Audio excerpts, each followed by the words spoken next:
जैसे ही जुबीन गर्ग की मौत की खबर आई, पूरा आसाम थम गया। कॉलेज स्टूडेंट से लेकर सिक्योरिटी में तैनात पुलिसमैन, सोशल मीडिया इन्फ्लुएंसर से लेकर ऑफिस जाने वाले लोग, कोई भी अपने आंसुओं को रोक नहीं पाया। Zubinda voiced our love and heartbreaks, but he also voiced our desperation and frustration at a failing system in society. Offices बंद हो गए, सरकार को 3 दिन की ऑफिशियल मॉर्निंग अनाउंस करनी पड़ी, और जब जुबीन की बॉडी आसाम पहुंची तो इसकी एक झलक पाने के लिए लाखों लोग सड़कों पर आ गए।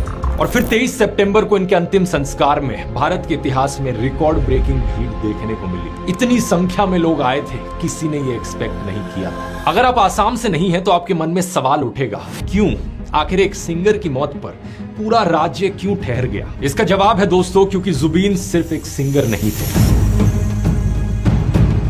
लेकिन सबसे दिलचस्प बात यह है कि जब वो बॉलीवुड में अपने करियर में अपनी पीक पर थे, तभी उन्होंने मुंबई को छोड़ दिया और आसाम वापस आ गए। एक इंटरव्यू में उन्होंने कहा कि बॉलीवुड में बहुत एटीट्यूड है। जुबीन ने कहा कि आसाम में वो एक राजा की तरह है, राजा को कभी भी अपना किंगडम छोड़ना नहीं चाहिए। कुल मिलाकर इन्होंने 40 से ज्यादा भाषाओं में 38,000 से ज्यादा गाने रिकॉर्ड किए। आसामीज और हिंदी के अलावा यहाँ पर तेलुगु, तमिल, मलयालम, नेपाली, भोजपुरी, बंगाली और नॉर्थ ईस्ट की ऑलमोस्ट हर एक भाषा शामिल थी। अब यहां तक की कहानी सुनने के बाद आपके मन में सवाल जरूर आएगा कि पॉपुलर आर्टिस्ट तो पहले भी बहुत हुए हैं और सिंगर्स तो आज भी ढेर सारे बहुत हैं जो काफी पॉपुलर हैं, तो जुबीन में ऐसा क्या खास था? इसका जवाब है दोस्तों कि जुबीन की पॉपुलैरिटी केवल उनके म्यूजिकल टैलेंट की वजह से नहीं थी। आज हर किसी के पास जुबीन से रिलेटेड एक किस्सा है, उनके साथ एक तस्वीर है, क्योंकि जुबीन लोगों के बीच, लोगों के लिए जीते थे। ये कभी मजदूरों के साथ सड़क पर ही बैठ जाते और उनके साथ खाना खाने लगते, तो कभी सब्जी वालों और रिक्शा वालों की मदद करने लगते। ये हर मुसीबत में अपने लोगों के साथ खड़े हुए। लेकिन ये सिर्फ कोई फिल्मी हीरो नहीं थे, जुबीन एक बागी भी थे,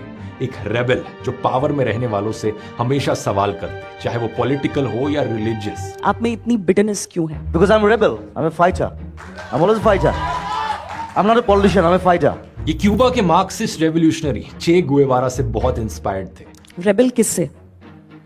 I've learned it from Che Guevara. ये एक आजाद पंछी की तरह हमेशा वही बोलते थे जो इनके मन में होता था, किसी से नहीं डरते थे, किसी भी मिनिस्टर या पॉलिटिशियन का विरोध करने से पीछे नहीं हटते और उन्हें सीधा चैलेंज करते थे। उन्होंने पब्लिकली बोला था कि आसाम के सारे मिनिस्टर्स और लीडर्स करप्ट हैं, चाहे वो बीजेपी के हों या कांग्रेस के। इस वक्त जुबीन एकमात्र ऐसे सिंगर थे जो उल्फा के खिलाफ खड़े हुए। इन्होंने जवाब दिया, who the hell are you, I don't care. उन्होंने कहा कि म्यूजिक की कोई भाषा नहीं होती। उल्फा को चैलेंज करते हुए सीधा कहा कि ये कहने वाले कौन होते हैं कि हिंदी के गाने आसाम के कल्चर को डिस्ट्रॉय कर देंगे। ये एक आउटडेटेड और बिल्कुल बकवास सोच है। जुबीन नहीं माने और बिहू फेस्टिवल्स में हिंदी के गाने इन्होंने गाए तो उल्फा ने इन्हें गोली मारने की धमकी दी। अब इंडिया में दोस्तों ज्यादातर बॉलीवुड सेलिब्रिटीज धमकी तो छोड़ो, छोटी सी बॉयकॉट की मांग से ही डर जाते हैं। और यहाँ जब जुबीन को एक मिलिटेंट ऑर्गेनाइजेशन ने जान से मारने की धमकी दी, ये फिर भी इसके खिलाफ खड़े रहे। जब आसाम सरकार ने इन्हें सिक्योरिटी प्रोवाइड करी तो पहले इनमें एक्टिवली पार्ट लिया था। उन्होंने एक गाना गाया, पॉलिटिक्स नो करिबा बंधु, don't play politics my friend. Politics नो करिबा बंधु, जातिर मातिर गान गुनगुनाओ,